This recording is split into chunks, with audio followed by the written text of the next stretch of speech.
আমাদের মধ্যে ভারত সরকারের প্রতিমন্ত্রী প্রতিমা ভৌমিক মহোদয়া, আমাদের পূর্ব আসনের প্রার্থী মহারানী কীর্তি, সমস্ত নেতৃত্ব, ত্রিপুরা সরকারের সমস্ত মন্ত্রী বিধায়কগণ এবং বড় মাত্রায় উপস্থিত আমার ভারতীয় জনতা পার্টি ত্রিপুরা মাথা আইপিএফটির কার্যকর্তা ভাই বোনেরা, মিডিয়ার বন্ধুরা, আজকের এই ক্ষণ এ কোনো সাধারণ নির্বাচন নয়। ये নির্বাচন নরেন্দ্র ভাই মোদীকে তৃতীয়বারের জন্য প্রধানমন্ত্রী বানানোর নির্বাচন। বন্ধুরা,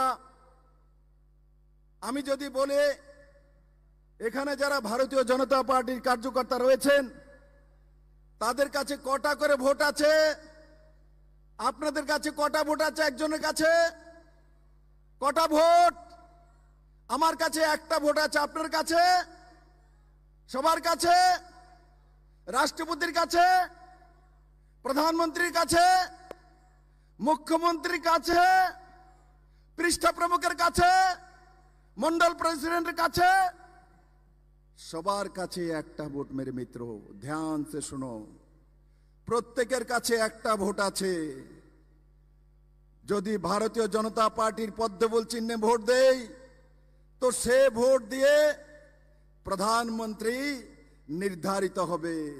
আর যদি সেই ভোট আমি হাত চিহ্নে বা কাস্ত আতরিতে দেই তো সেই ভোট জামানত জব্দ হয়ে বদনাম হবে। তার জন্য সারা ত্রিপুরাবাসীকে, আগরতলাবাসীকে আমি বিপ্লব দে বলতে চাই, আপনাদের ছেলে, আপনাদের ভাই, এবারের ভোট তো নরেন্দ্র ভাই মোদী প্রধানমন্ত্রী বানানোর জন্য ত্রিপুরার মানুষ ভোট দেবে, প্রধানমন্ত্রী বানানোর জন্য ভোট দেবে।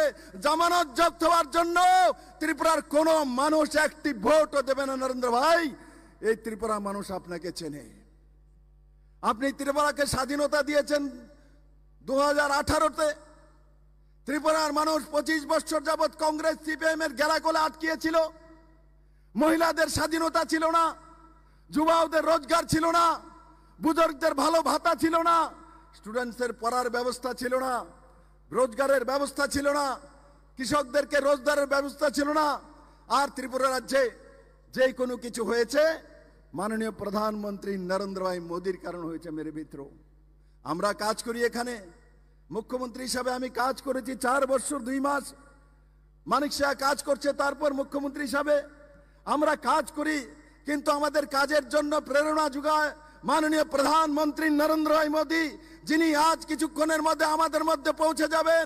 আমি সবাইকে বলবো, পুরো আগরতলাবাসী ছুটে আসুন এই ময়দানে নরেন্দ্র ভাই মোদীকে দেখার জন্য, নরেন্দ্র ভাই মোদীর কথা শোনার জন্য। মেরে মিত্র, কারণ কি?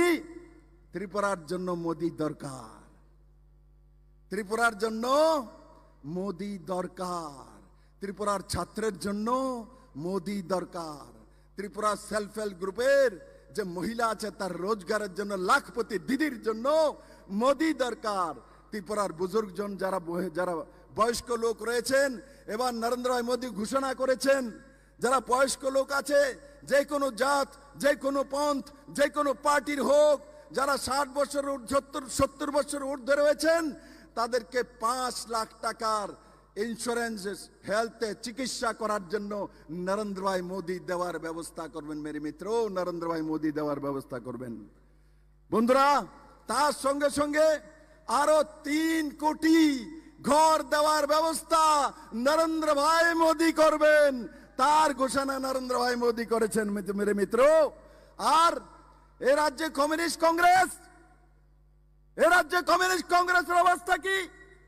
এখানে মানিক সরকার 4 বারের মুখ্যমন্ত্রী, উনি বিলুনিয়াতে গিয়ে বলেন ইনি দেশ রক্ষার জন্য, সংবিধান বাঁচানোর জন্য, ভারতের অস্তিত্ব রক্ষার জন্য উনি হাত চিহ্নিতে ভোট দিতে যাচ্ছেন।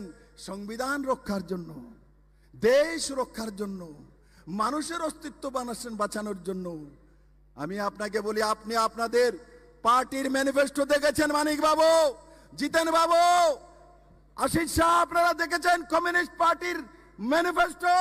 তার মধ্যে লেখা আছে কমিউনিস্ট পার্টি এনডি গঠবন্ধন যদি ক্ষমতায় আসে তাহলে ভারতের পরমাণু শক্তির সমস্ত কিছু এরা নাশ করে দেবে, সমস্ত কিছু ধ্বংস করে দেবে। তার মানে ভারতকে কাঙ্গাল বানিয়ে ছাড়বে। কোন রাষ্ট্রভক্ত এই কথা বলতে পারে? কোন রাষ্ট্রভক্ত পার্টি এটা লিখতে পারে? কোন সংবিধান বাঁচানোর পার্টি সেটা বলতে পারে? আমি মানক সরকার এবং জিতেন চৌধুরীর থেকে জবাব চাই, স্পষ্টীকরণ ত্রিপুরার মানুষের কাছে। আপনারা পরমাণু শক্তিধর ভারতকে কেন ধ্বংস করতে চান? কেন আপনারা পাকিস্তানের ভাষা বলেন? কেন আপনারা চীনের ভাষা বলেন? কেন আপনারা সেই দুই দেশের কথা বলছেন? ভারতকে বাঁচানোর জন্য, ভারতকে শেষ করার জন্য আপনারা প্রতি মুহূর্তে কাজ করে যাচ্ছেন মানিক বাবু।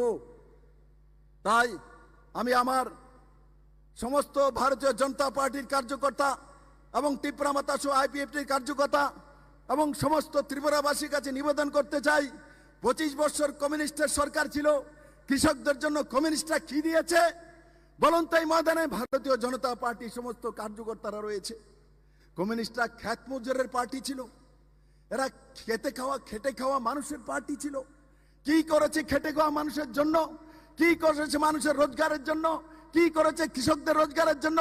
ভারতীয় জনতা পার্টি সরকার ত্রিপুরাতে আসার পর নর্থ ইস্টের রাজ্যগুলোর মধ্যে প্রথম মিনিমাম সাপোর্ট প্রাইস ভারতীয় জনতা